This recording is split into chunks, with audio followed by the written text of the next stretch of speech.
Most mortgage brokers don't own a business. They have a job that they can barely get away from, especially when you're successful. Hey, I'm Scott Peckford, and this is the Adlam Mortgage Brokering Podcast. This week on the podcast, I've got Doug Adlam. He's written a book called The Business of Brokering, and it's all about how to build and scale and sell a mortgage business. And if you've been in this business for an amount of time like I have, you know that selling a mortgage business is not an easy thing to do.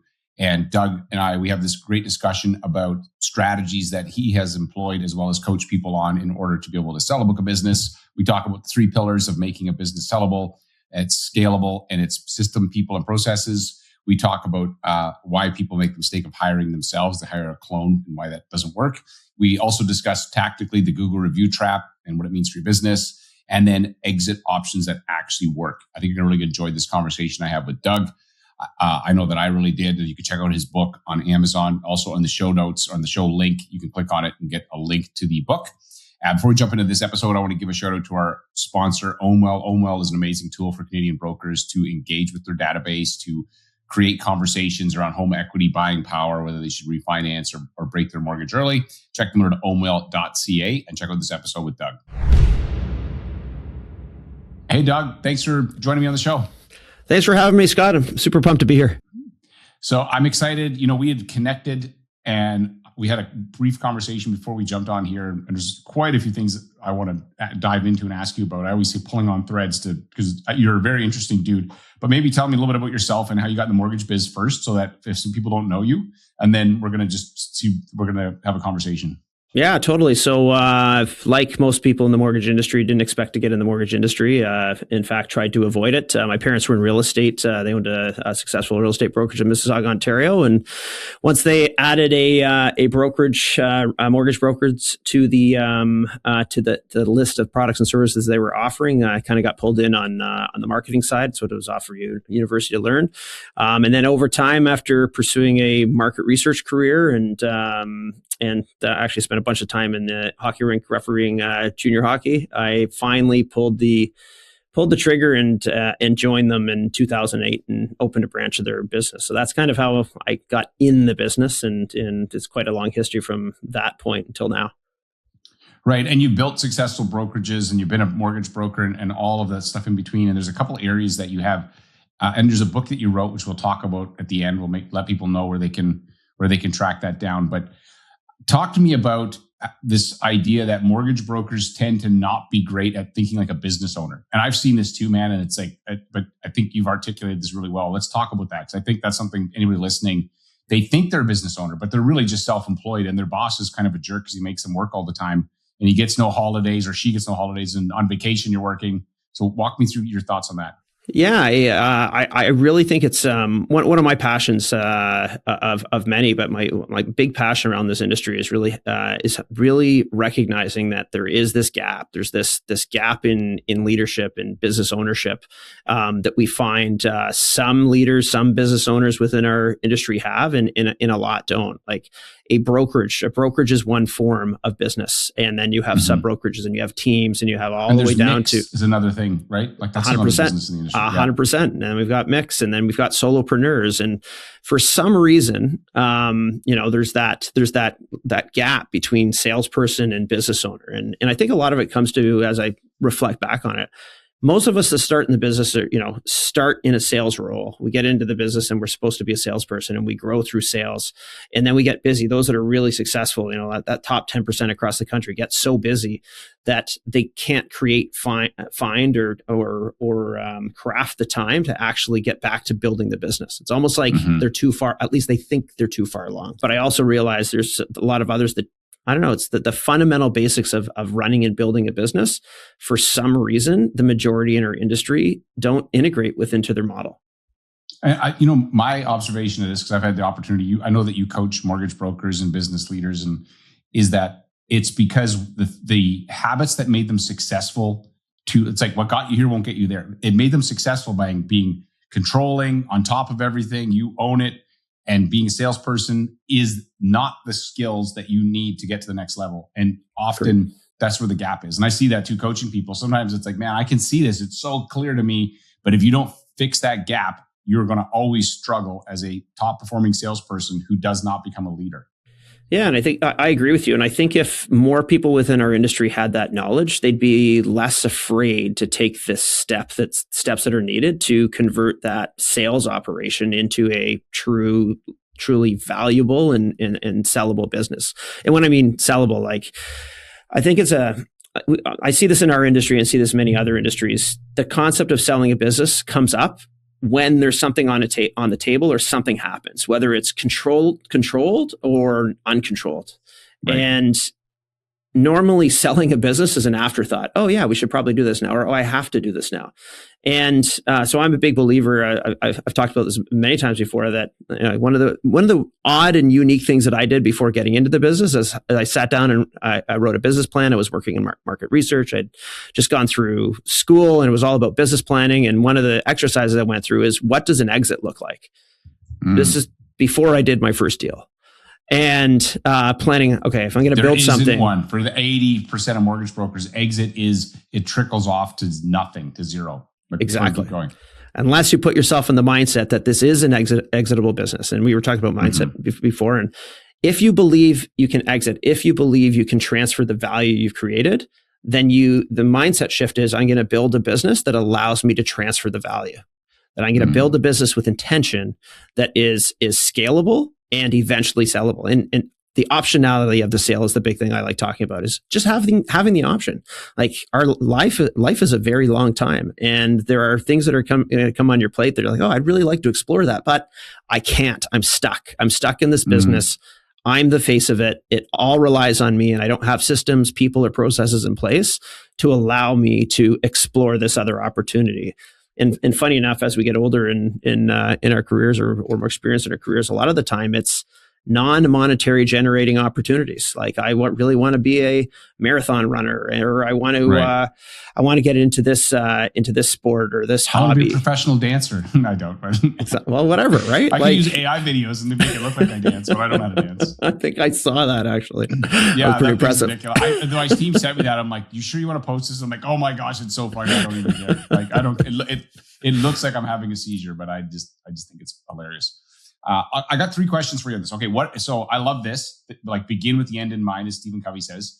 Yep. But what are 3 key things? So I want you to put in the hat of a mortgage broker. You're sitting down. This mortgage broker is going to be successful. They're going to build a big business. Yep. What are the 3 things that they need to consider or think about if they want to be able? And we can talk about what exit looks like, because there's probably multiple options there. But what are the 3 things they need to think about if they want to actually, or do absolutely have to do, in order to be able to possibly exit?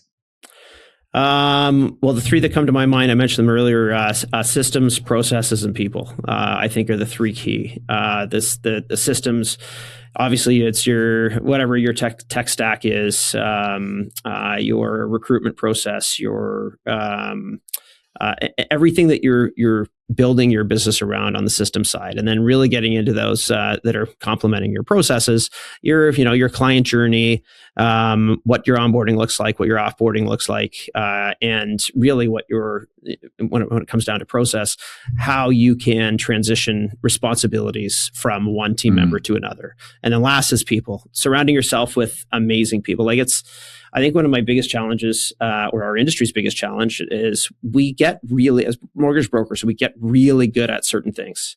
And we get so good, they're like, there's no way anybody else can do this. I'm like, but isn't there like over 30,000 mortgage brokers in Canada? Yeah, There's somebody else has got to be, right? Like, somebody knows how to do this. Like me. Nah, not true. Exactly. Not true. So, I'm a big believer of the HUBU mindset, highest use, best use, and figuring out what it is your superpower, similar to superpower. And I've really believed that on the people side is surrounding yourself with people. Find people who can do the business better than you. And it doesn't need to be the whole thing, but even components of the business better than you. And when you can accomplish that, it opens up the opportunity to unlock some creativity and start developing again and thinking new ways to raise your quality standards, or raise your revenue, or raise your team culture. Like, it's all intertwined and all interconnected. Okay, I have a question for you. I'm going to dive into each of these: systems, process, and people. Okay. Charlie Munger has a great frame for looking at things, and he says, engineer, what's the opposite? So he was given the task of a meteorologist during World War II, and he's like, I don't want to kill pilots. I want to make sure they don't die. So then he said, well, if I wanted to kill as many pilots as possible, this sounds really dark, what would I do? What would the things I do to make that happen? And then just do the opposite. So we're going to play this little game where I'm going to say to you, what if I wanted to make my business not sellable? And this, by the way, guys, what he's going to do is he's going to describe it and you're going to do the flip. What will be the couple of things in my systems that I would do if I absolutely want to make my business not exitable or scalable? So within the systems side of things, definitely. Okay. First thing that comes to mind is that they're not scalable. Like build unscalable systems. So if you don't want to grow, you don't want to be sell. You don't so want that to could sell. be like using paper instead of, or there's not like a digital way to. Does an example? No, like if you're still on, and it's interesting. Like I have an interesting opinion on this because I've up until recently I would have said spreadsheets are out. Spreadsheets should not be an option, but spreadsheets with Zapier and all these other things can actually be way more powerful than they used to be. But that being said, you need real digital systems in place, CRM, deal origination, whatever it is, and all the components of the client journey. Like that has to be mapped out and in place and transferable and trainable to the next person, whatever that role would be. First would be like if you wanted to make sure your business couldn't scale, don't build don't do that. Systems. Just don't use a system. Just don't. Yeah. You don't want to sell every day. It's like don't use it. You'll never. Okay. Then what about when it comes to process? Well, what would be something in process that you would, if you're giving this person the opposite? Because let's assume you're talking to somebody who will always do the opposite. So my son, love my son. Sometimes he will always do the opposite of what I say. So if I wanted to get him to do something, I'd actually tell him to do the opposite. So pretend we're coaching my son. All right. Of course. So then so we're coaching your son. Yeah, I would say do every deal differently. Follow a completely different process and just be agile and make concessions and do everything uniquely different for each client that you work with. And let the clients dictate. If you want to make it even better, let them dictate how they want it to go. Totally. So that would be let them be the quarterback and you can be the order taker. You will hate your life, but you will. Okay, and then under people, what would you say is the thing that, like, if you really wanted to screw the people side? Hire people that I love that. This is a good one. I didn't thought about this, but I would say if you don't want to scale, then hire yourself. I'm a believer and learn through experience that that it's you yourself that stand in the way of growth. And if you're hiring yourself, you're not going to get the creativity. You're not going to get the expansion of innovation. You're not going to get the concepts, ideas, and others to find the gaps within your process or within your business. If everybody's thinking the same way you are, your innovation is very, very stunted. And there's a lot of irrelevant people. The other part is that if I hired me, they want to be me, which means I am just training my competitor, who at some point is going to be like, thanks, Scott, peace out. I'm going to go compete against you, because if you hired me, that's probably what I would do. If you hired me, be like, thank you for the opportunity, but I will be here temporarily until I learn everything I possibly can. And because I actually don't want to be the person doing the work that you also don't want to do, right? That's what I've observed. Agreed. Completely agree with you. That's really good. Okay. And so what would you say, so that you've obviously done a lot of thinking on this, what would you say your superpower is? Just people who know you well, your 2 or 3 friends that know you, they'd say, Doug is really good at, what would that be? Totally. So I would say, and actually I've had this said to me a number of times over my career, right? Starting from my, in my exit interview, finishing grad school, was my superpower seems to be finding opportunity, identifying opportunities others don't, seeing things other people don't see, identifying problems or gaps within a business model or within a process or within a system or what have you. I've had personal experience now on this through multiple businesses, been through 3 exits, and for some reason continue to have this power where I can see things that other people don't. And then can you give me an example? So it can be from your business or somebody you coached. But I'd love an example of, because I pay for coaching still to this day and consulting, and I get people that know more about an area than me, and they give me perspective. And so give me an example of something that you were able to apply this, seeing an opportunity that other folks maybe missed. There's a whole bunch of different examples. From my tech time in tech, I would say having the ability to foresee customer challenges before they become challenges. So having that foresight of basically being able to map up, say, hey, if we make this one change, here's the ripple effect on A, B, and C that are 3 or 4 layers deep. If we make this decision, or if the organization continues to make this decision, here's how it's going to be perceived, and here's how it's going to be impacted. I can use time on board experience as well, and a lot of times. Yeah, but again, I want you to get into the weeds because I love getting tactical. So can you think of can you think of like, hey, this is something I observed, and this totally. Is where I kind of saw the challenges coming. So what I would say is, I love using this example. Our industry has transformed into one that loves reviews. We love reviews. The mortgage industry loves reviews. We love Google reviews. And hey, they're great. Google reviews are awesome. What they're awesome for and what they're great for is sales and marketing. It's awesome for lead generation and reputation development, reputation management. But what it's not good for is it's not good for learning where we can improve. So explain, dumb that right down for me like I'm 10. So explain that to me. I think I know what you're hinting at, but I want it more unpack it. So in order to improve, in order to get better, we have to ask tough questions. We have to get tough answers. And I feel like our industry has been so focused on sales and journey and process and everything that we forget that the people that are experiencing our service, like we kind of forget, and we're afraid to ask really tough questions. Like, okay, what is the single thing? What is one thing I could have done better for your experience? Now, you're a broker that has 20 clients a year or 300 clients a year. Like, each one of those journeys is an opportunity to learn how to do the next one better. And we get so stuck in this sales mindset that we're doing the sale and we're doing great. And at the end of the day, we don't want to ruffle any feathers. They had a 5-star experience. That's what they told us. Great. We're just going to move on. But the reality in our business, if somebody didn't actually have that great experience, Canadians are nice. They say that you did a great job. They'll give you that 5-star. Sure, I'll do the Google review for you.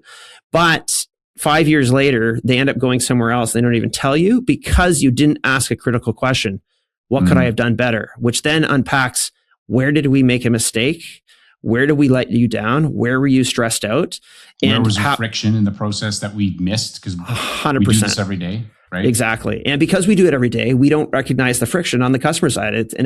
We're so far removed from the emotional side of gaining a mortgage. And it's funny, I feel like mortgage brokers should have to get a mortgage every 12 months just to remind themselves the stress that our customers endure. It's brutal. And then once you go through it again, it's like, oh yeah, geez, okay, here's something that I just experienced that, wow, I should have been doing this in my process all along. So I think that's, going back to the opportunity, I think a real opportunity for every broker across the country and every business is really gaining an understanding of where there's opportunity to improve. We focus so much on collecting that positive feedback that we forget that it's the constructive feedback that helps us grow and helps us do better. It's not the positive feedback. I love this. This is so good. I've got a follow-up question to it. So where would you insert this question and how? Is this a email? Is it a phone call? What have you found works best? If somebody genuinely hears this and goes, yeah, you know what, that makes sense. I want to be better. And the way to get better is ask, what's the one thing we could have done to improve your experience? Where and how do you do that? Totally. So I think there's different levels. I think thinking back on my days going through through my brokering journey, you can start by just asking. You don't have to wait till the end. You can ask at different points in the process. And like, I'm a big journey mapper. So, throw up, you get a big whiteboard and map out the entire journey from start to finish and start highlighting areas where there's like slowdowns or potential friction or concerns. And then maybe start asking at those points. You can ask yourself. Now, depending on the relationship you have with the client or the relationship the client has with you, they may just, oh yeah, everything's good, and not let it out. Near the end of the process, like I know that in our business, what we did at one point is we actually had one of the members of the team that was not involved in the sales process do all the check-in calls. And that was really interesting because like, no, really and it was digging out, what is the one thing we could have, we want this stuff. Like, in fact, we need this. This is how we're going to get better. This is how we're going to improve. And it would allow us to really get into finding out what the challenges were that client experienced in dealing with us. They really didn't want to let out. But once it was framed as hey, this is helping us. Could you help us get better. And then it would open up a discussion around, oh, wow, I didn't realize that you experienced that. Can you tell me about how that made you feel? Right. And then provide that feedback to the salesperson. That's a really good follow-up question. I want to pause for a second. How does that make you feel?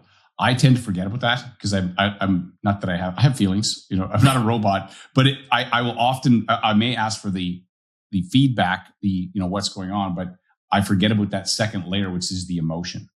And that's really important. I'm learning it more especially in the last year, but the emotion piece is critical. Like that, please don't miss that. That was a gold you just said there. Well, thanks. No, I appreciate it. And that's it. Like at the end of at the end of a customer experience, the broker goes on and is continuing to help other customers. That client is going back to their regular life, and all they remember is how you made them feel. How was that? Right. What was that experience with that broker? It was amazing. I felt awesome. I felt confident. They had my back, and they helped me learn things that I didn't even know I needed to learn. Or I was in the dark, and there were times where I was really stressed out. I lost sleep, and I'm really not even sure what mortgage I took. Like, right, very different experiences.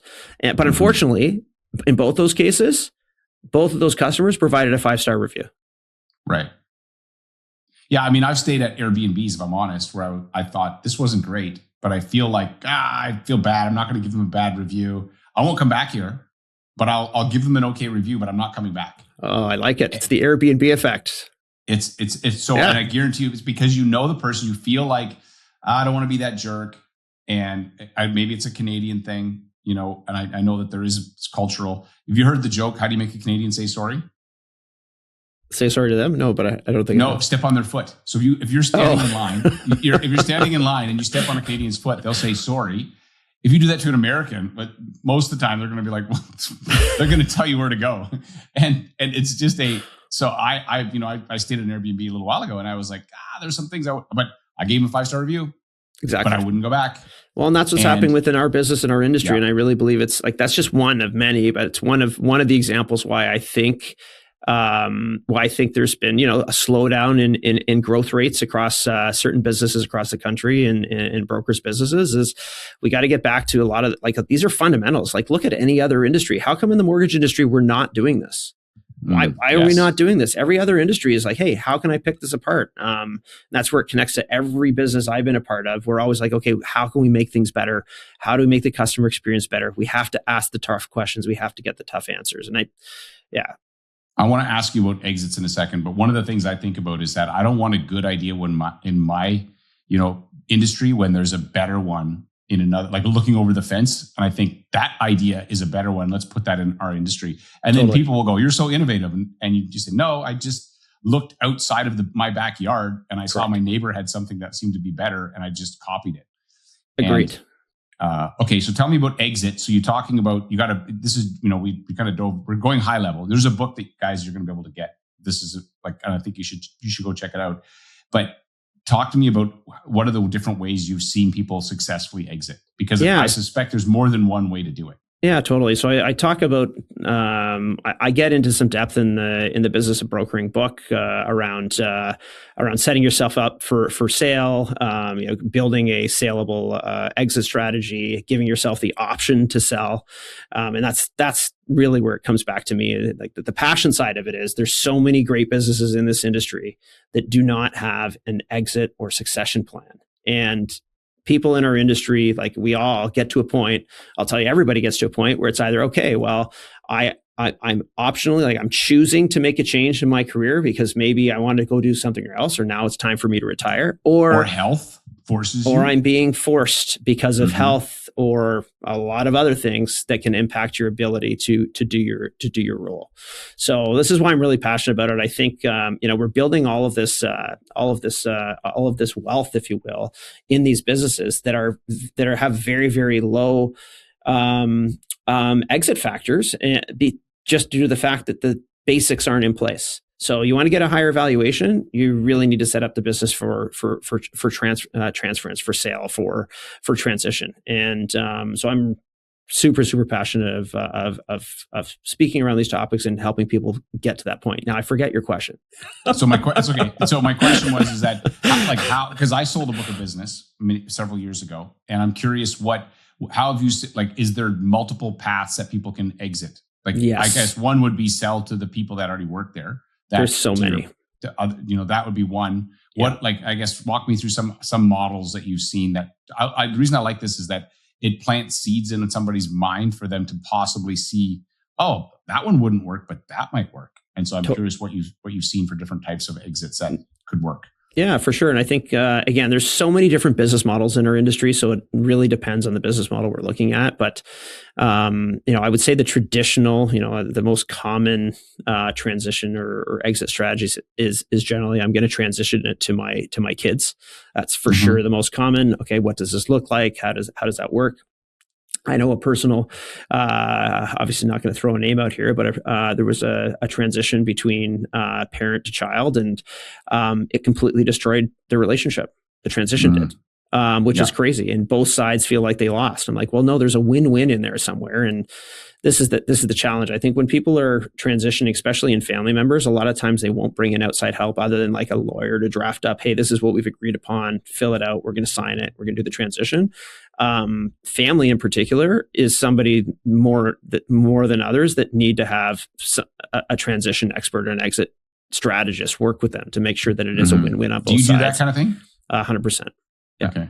Yeah. So that's one of my favorite things to do is buy, sell, acquire, mergers, partnership discussions, alignment strategies, really addressing all the things that are missing and making sure that people have the tough conversations so that it doesn't blow up in their face at the end. Like my whole goal. Yeah, and wreck the relationship. You do this, think it's going to be additive, and it ends up ruining Thanksgiving and Christmas. And if there's kids or grandkids involved, then the whole thing becomes a mess. So that's one. What else do you see as paths that brokers have successfully exited?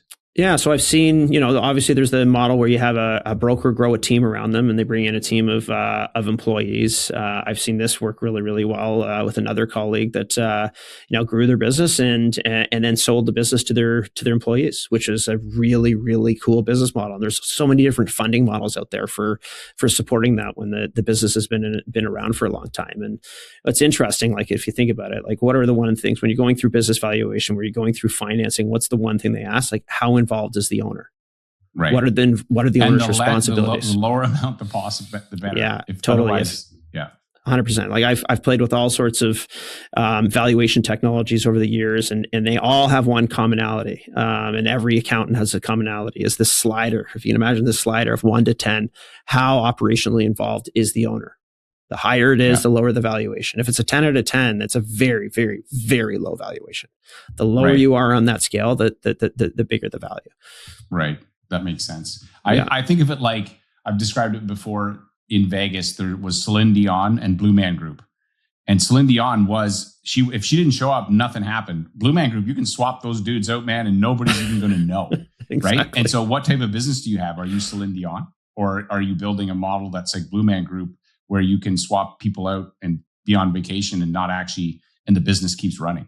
Yeah, exactly. What kind of business do you want to run? Do you want to run a sales practice where you're actively involved in the day-to-day, or do you want to run a business where you have the optionality to do different things within the business, or exit, or spend some time working on another business, or spend time on your passion or your hobbies or whatever? Like what kind of model? And it's okay. Like, again, what I would say is it's okay if you want to be a salesperson, you want to grind it, you want to just kill it yourself your entire career. That's cool. Like that's just be aware that's a conscious decision you're making. So when it comes to the end of your career, whether it's by choice or not, that's the fate you have to accept, because you didn't spend the time, energy, or money building a transferable, saleable business. That's your choice. You're taking, it's your choice. You've chosen to create yourself a sales job. But if you want to truly build a business, it's a different mindset. It's different components. There's different things you need to take in consideration. And it's not brain surgery. Like it's a lot of it is fundamentals. And then there's some specifics for the mortgage industry that need to be factored in. Right. So exit family member is one. Second is sell to your employees or key employees. What would be any other ones that you've seen that have for sure been successful? Yeah, so I've seen the business owner contractor model. So where your typical mortgage brokerage, where you may have one or two admin style employees, and whether it's a brokerage or a team or a sub brokerage, it doesn't matter. And then you have a whole bunch of agents under your wing that are all independent contractors. I've seen really successful transitions from owner to the. In some cases, it's leading salespeople. In other cases, it's key team members that really add different layers of value to the business, where they come in as a group and buy out the owner. Right. So the one caution I will say on that, and this is, I've also seen the opposite, where a business leader believes the top salespeople are the best choice for ownership just because they're good at sales. That's a big red flag. That Right. does not necessarily mean they have the leadership qualities to run a business. I totally, it's very obvious you see in other industries, but mortgage, we tend to fall for the same trap all the time in our, people that I know for sure. Totally. And when we see it at all levels, like I think the natural progression, this is the whole thing within our industry. Like once you're a broker, you've got your agent license, you can be in Ontario an agent level 2, you can be a broker.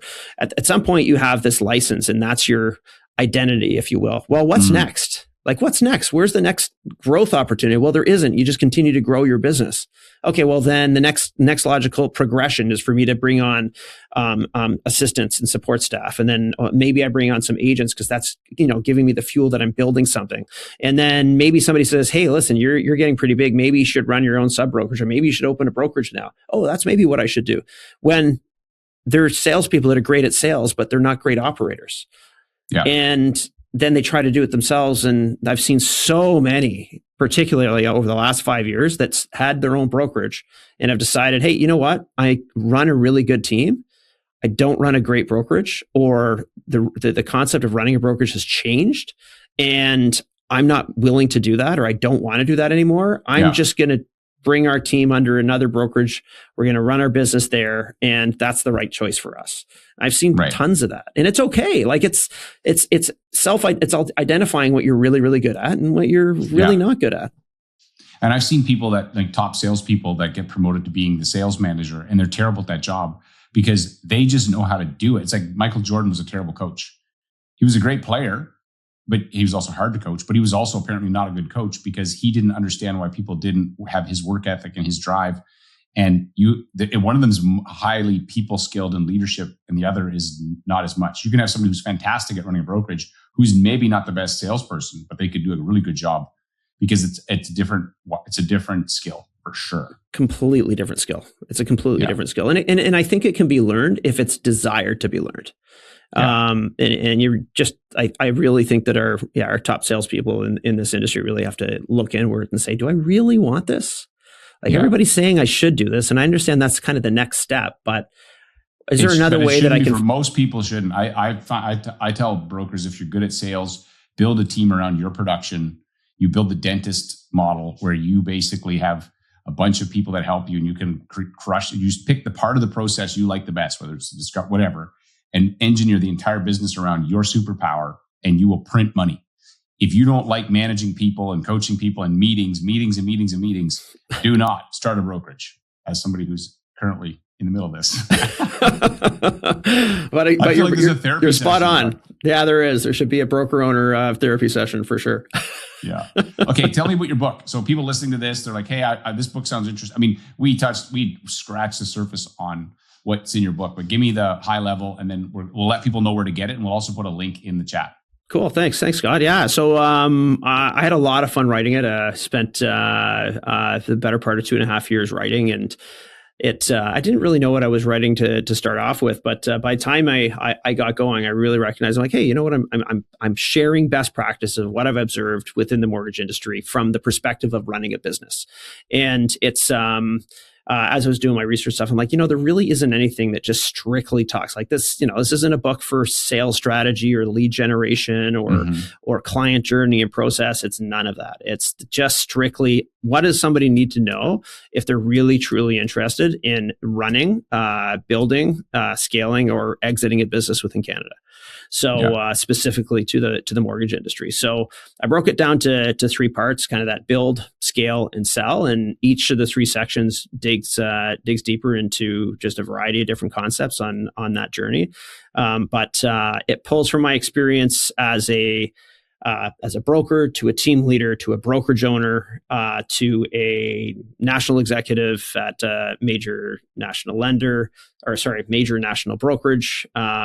Pulls from my experience in tech and in fintech, and from my experience in operating a wealth management company. So like, I've culminated, or what's the word? That's not the right word. Accumulated. There Acquired. We go. Accumulated all that into one book specifically for the mortgage business, and just really preparing and arming everyone with what they need to know about how the business works, the components that makes a business successful, things and considerations to take into consideration if you're thinking of running a business, or getting into that whole brokerage side of things. It just really unpacks and explains the industry from like a non-biased, like I refer to it like from a Switzerland perspective. This is just an educator kind of sharing that. And just to give you full context, when the same year I started the mortgage business, or got into the mortgage business, I accepted a role to be a prophet at a university. So I spent 6 years in that world. So it kind of took my academia What was your full topic? circle. What did you do as a... Yeah, so I used to teach marketing, systems, and entrepreneurship. Cool. So yeah, so it was a really cool mix of things, and they gave me the opportunity to kick off the entrepreneurship course at the university I was teaching at, which was really cool. And so it's kind of full circle. Here I am. Way back then, I was involved in putting a textbook together, and here we are 20 years later almost, and I'm really put a guide, if you will, to all the inner workings of the mortgage business from build to exit, strictly from the business perspective. So my opinion, it's a book for everybody in the business to understand how the industry works, how a business works, what the different structures are and the different considerations. And no matter which path you go, you should go this path or that. It's just very factual, very neutral on the different things that you can, different paths you can take. Yeah, very cool. So where do people find you online? Great. Yeah, you can find me online at dougadlam.com or LinkedIn, Instagram. The book is available. So Business Brokering, I got it here, is available on Amazon, Chapters, Indigo, and like 20 other bookstores. It's been actually really cool to see the sales. There's been Canada's leading, US is number 2, but then the markets in Australia and New Zealand are very similar to ours. So there's been a bunch of sales out there too, which has been pretty cool. That's exciting, man. Congrats on your success and this new path for you. And thanks for coming to chat with me. Awesome. Thanks, Scott. Appreciate it. It's awesome. Hey, thanks again for listening. And hopefully you got some ideas, inspiration from my conversation with Doug. And just one of the things I love about this podcast is I get to meet so many interesting people in the mortgage business. And some of them are doing some very fantastic things. And I just want a couple of things I want to give you an opportunity for. One, I do a daily mortgage mindset daily call. You can go check that out. We've been having 60 to 80 mortgage brokers show up every day. And right at the time of this recording, we're going through the book called The Big Leap by Gay Hendricks. We even have him coming in as a guest. It's a fantastic group, and the feedback, the engagement has been incredible. And it's not just improving people's mortgage businesses. It's actually spilling over into their personal life, their relationships. And it's absolutely just lights me up. And I'll absolutely love it. So you can check that out. Also, I've got an email list where if you want to get on that every week, I have a thing called the Peckford's Playbook. Send out strategy, tactics, links to stuff that I find that you're going to find useful. If you want to get on that, you can again find me on social, hit me up, or you can just click on this episode and there should be a link there. Thanks for listening. And as I always say, there's no problem in your mortgage business someone else hasn't already solved. Your problem is who's got the solution. This podcast is designed to provide some of those solutions. Thanks for listening, and I'll see you on the next episode.